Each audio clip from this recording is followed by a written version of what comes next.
Hi.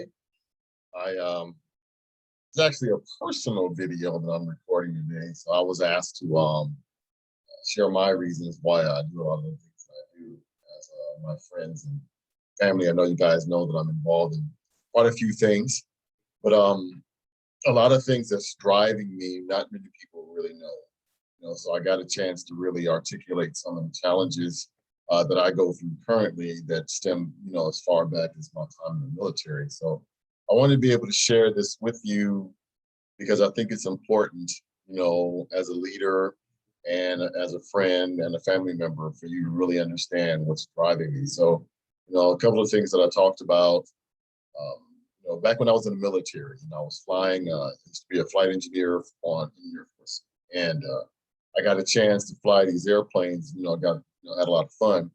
But I ended up flying in theater during one of the conflicts that we've had in the Middle East.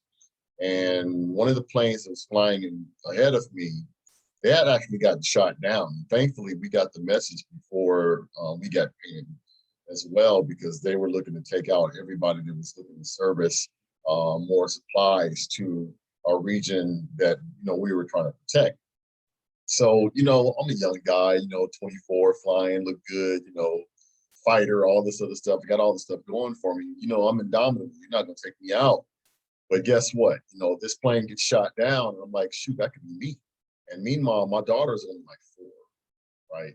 I got a very young child, and you know, my mortality was in question. I was like, oh my God, So next thing I started doing is started worrying and started panicking. It's like, dude, who's going to take care of my kid, right? So that's the first time in my life that I ever felt like I was running out of time, you know. And through my life, that sad feeling that I endured, it comes and goes every time I have a brush with death or anything. But I'm usually okay because I'm pretty confident that I'll be all right.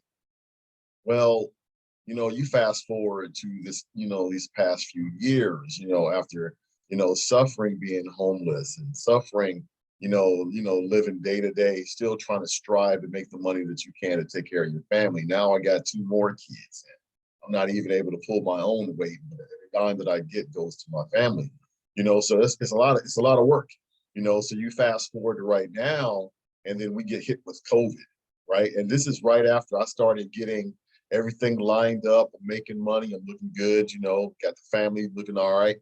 But the reality is that was all on the surface because my family, we all have some form of cancer, diabetes, we've had heart attacks, stroke, high blood pressure, all these different ailments.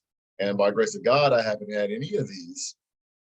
But, you know, my number could be up, and just like I shared earlier with the team, you know, this last situation with my cousin, it really shook my tree a lot. She had some health challenges, and she ended up going to the hospital just to get a regular checkup. And while she's there, they want to take a few more tests, and they find out that she's got stage 4 lymphoma. And then you go to the doctor to go see what's going on, and they hit you with that stage 4 lymphoma disc deal, and they gave her 3 months to live, and she had gone in 2 weeks. So the sad part about it is this is during COVID. So she's in a hospital, and they don't have any beds. All the beds are taken up, and she's actually in the hospital in the hallway on one of the floors, not hooked up to anything, and she had already passed. They don't know when she passed. She could have been dead for hours. She could have been dead for days. They don't know. And then they finally come up there and they look at her and they're like, oh, well, she's not here. And instead of, there being family or loved ones around to pray for her or say anything, there's nothing. There's just, oh, let me go ahead and call the family and let them know to come get this body. Really? And that's how we're leaving our people right now? So again, that shakes my tree and I'm terrified. I'm like, dude, I don't know. I just know that I need to make sure that my family is taken care of. And look, I'm not afraid of dying. I'm an ex-soldier. I've been to a couple of wars. I've had some hell. The biggest war I've been to is living in LA. I'm not afraid of dying. I'm spiritually prepared for that. But what I am afraid of is, leaving this earth not finished, not finishing, not accomplishing my mission, not taking care of my family. You've heard me say before that, every man should take care of his family in life and in death. And I believe that to my core. So, with all the things that's going on these days, it's like I don't have enough time. And, my family has gotten bigger from just being me and my daughter to now, I got grandkids. I got a son, I got two daughters, I got grandkids, I got a great niece, great nephew. I got all these new family members, and now my family is expanding even larger. So it's like I have to do more to make sure my family is protected. No matter what happens to me, or if I get sick and I can't produce, I still got to make sure my family's good. So this is important for me to share with you because a lot of people just think I'm out there just trying to do everything. No, I'm trying to make sure that my people understand the future that we have laid out for us. It's not good. They're talking about, Black net worth being zero in 2053. They're talking about us having no money, and they're doing everything that they can to help that along while, all the stimulus checks and all this other stuff, inflation sitting at 5.4%, and no one's making any money, but everyone's spending their money on stuff, not including our businesses, not supporting our businesses, not supporting anything that has to do with anything that's going to produce something for us. So yeah, it terrifies me because it's like, what, the majority of the jobs out there that go to African Americans come from small businesses. And if we're not supporting those small businesses, my kids, my grandkids, they're not going to have anything when they're going out. I might have the money to be able to sustain them, to get them to college, but what's going to happen when they have to fend for themselves? That's why life insurance is such a big deal.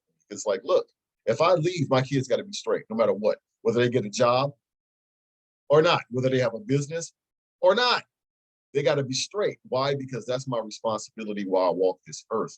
So I know I talk, like a salesman, and, I got all these positive, reaffirming statements all the time. But the reality is, I see my people in a light that actually scares me, because a lot of us don't really see where we're going. The trajectory that we're going in our community right now is disturbing. And this is coming from someone who's been to the bottom. I mean, I've had people look down on me, family members, friends, hey, you're so smart, you made all this money, now look where you are. But guess what? I was having a conversation with somebody about this before. Everybody that looked down on me before are the same people in the same position as they were when they were looking down on me. But I'm not one to look down on anybody. I'm reaching back, trying to help people out, but I can't make you do it. So there's a whole lot of stuff going on out there these days, whether it be the pandemics, whether it be economic crises, whether it be you having a job or not, challenges in your family, health issues, financial issues, emotional issues, the social justice campaign that I'm on right now to get cops to stop shooting us in the ass. Yeah, there's a whole lot of stuff going on out there right now, but it doesn't have to negatively impact just us. We actually know it's going on, and we can do something to stop it. So I wanted to be able to share this with you. This feeling that I'm running out of time is because I do feel I am. God is not going to let me stay here forever to keep fighting these battles. I teach this stuff to my kids. I teach this stuff to my loved ones. I do what I can and get this information to as many people as I can, because if I'm not going to do it and the people that I'm partnered with aren't going to do it, somebody has to step up, because the responsibility of taking care of the community is the community's responsibility. Even if you don't think it's supposed to be you, do you know that you take care of the responsibility if you just take care of yourself? If you are just taking care of you and your family, and you're not, I don't want to say being a burden on anyone, but I'm sorry, GoFundMe is not the way to go. I'm sorry, sending your kids out after you pass to be able to collect money in the middle of the street, endangering their own lives, by the way, standing in the middle of the street to collect money to bury you? Come on now.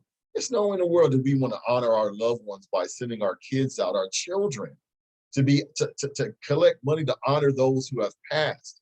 And then once we get enough money to bury these people, what's going to happen to the kids? If they needed money to bury you, they're probably going to need some money to sustain themselves.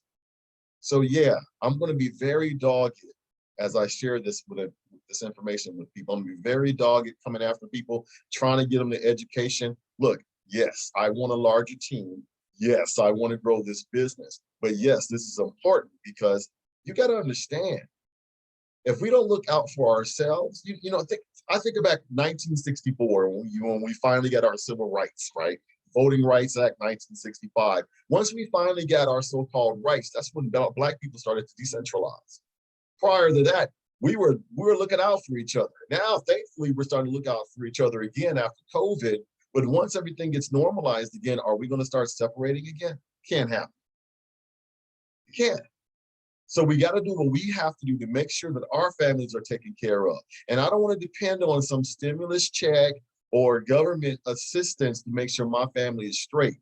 We have the intelligence and we have the financial strength, even if it doesn't seem like it's that much, to be able to move forward. We just have to reallocate our interest into our communities, into our businesses, into our families. That's how we're going to sustain ourselves and make sure by 2053 we are thriving, not sitting there begging for change. Thank you so much for your time.